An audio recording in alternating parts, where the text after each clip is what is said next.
Hello, I'm your host, James Dorsey. Diplomats, policymakers, investors, executives, journalists, and academics listen to my twice weekly podcast and or read my syndicated newsletter that is republished by media across the globe. Maintaining free distribution ensures that the podcast and newsletter have maximum impact. Paid subscribers help me cover the monthly cost of producing the newsletter and podcast. Please consider becoming a paid subscriber. You can do so by clicking on Substack on the subscription button at www.jamesmdorsey.substack.com and choosing one of the subscription options.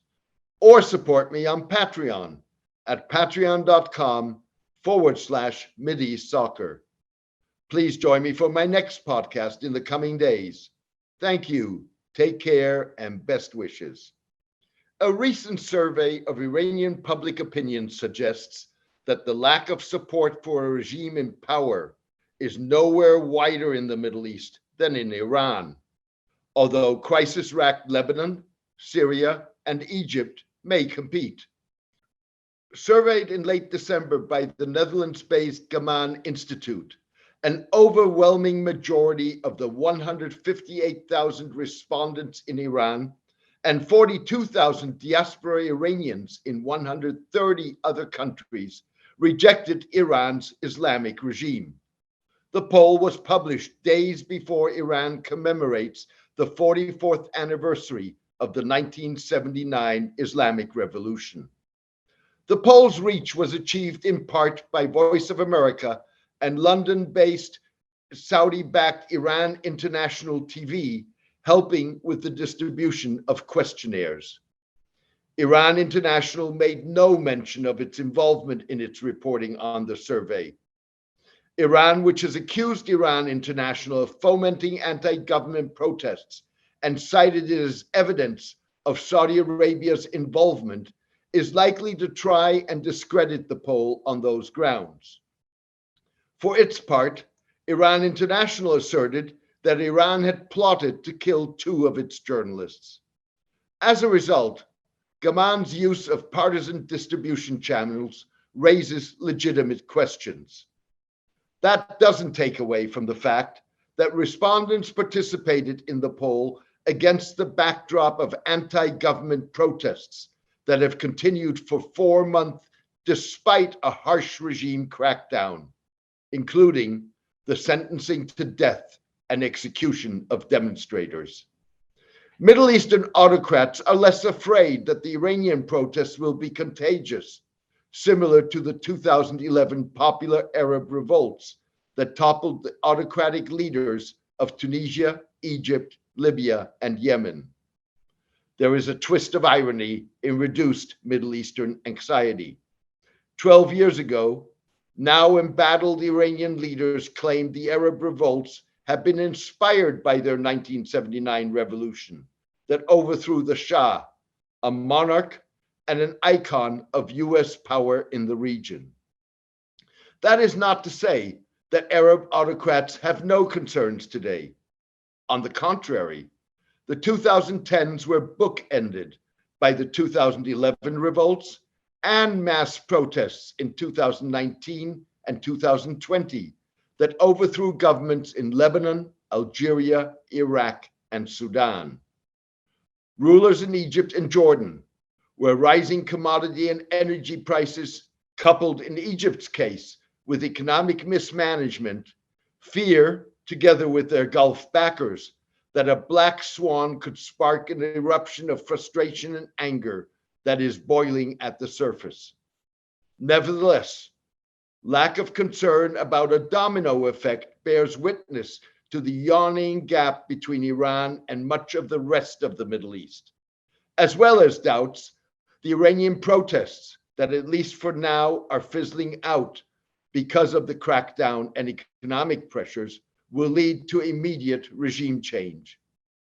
Even so, the stark results of the Iranian public opinion survey are likely to give rulers in Tehran and elsewhere in the region pause. The fallout of the protest is likely to reverberate over time rather than immediately in Iran as well as regionally. It may also contribute to hardening US and Israeli attitudes against the backdrop of the collapse of efforts to revive the 2013 international agreement that curbed the Islamic Republic's nuclear program and alleged Iranian progress towards a nuclear military capability. Some of the survey's findings could not be starker. Asked Islamic Republic, yes or no, a whopping 80.9% of people in Iran said no. Not surprisingly, that figure was 99% for Iranians abroad. Similarly, 80% of those in Iran supported the anti-government protests, while 67% believed they would bring about change. Almost three-quarters, 73%, wanted to see Western nations pressure the Iranian government in support of the protests. 70% agreed with Western governments potentially proscribing the Islamic Revolutionary Guards Corps, IRGC, as a terrorist organization, expelling Iranian ambassadors, sanctioning officials involved in the crackdown, and seizing Iranian assets. 22% of those in Iran said they had joined the protests, including participating in nightly chanting against the government.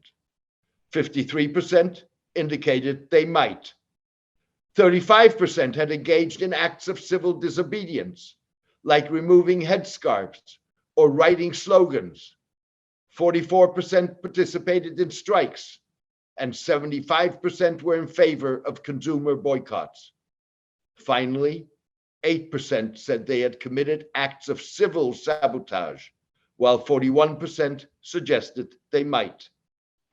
A majority of respondents in Iran, 85%, seemed to suggest that the protests and opposition to the regime needed an organizational structure.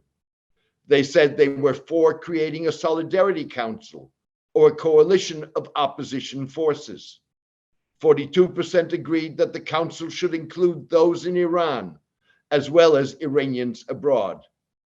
59% expected the council to establish a transitional body and a provisional government. The chance of such a council getting off the ground in Iran is remote at best. Moreover, Iranians were divided about what political system should replace the Islamic Republic. Inside Iran, 28% and 32% outside preferred a presidential system.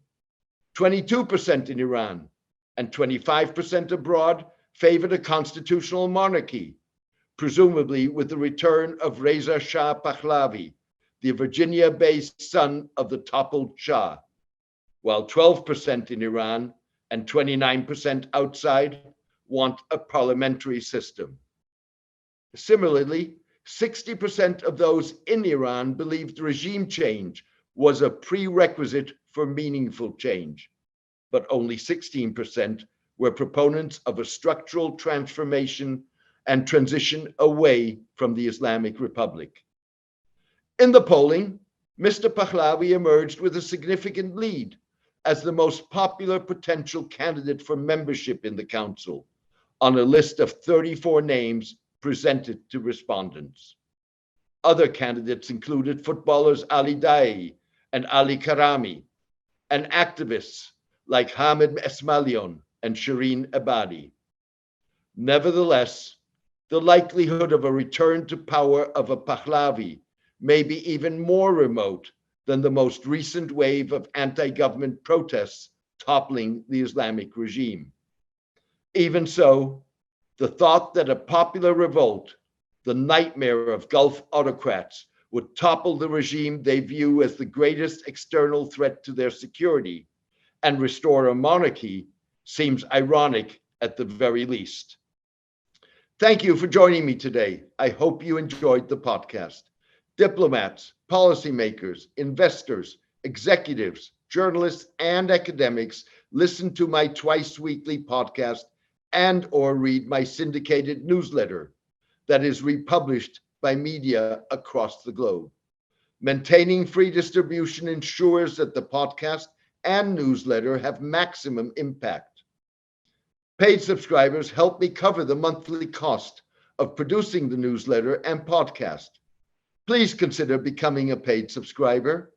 You can do so by clicking on Substack on the subscription button at www.jamesmdorsey.substack.com and choosing one of the subscription options. Or support me on Patreon at patreon.com/MideastSoccer. Please join me for my next podcast in the coming days. Thank you. Take care and best wishes.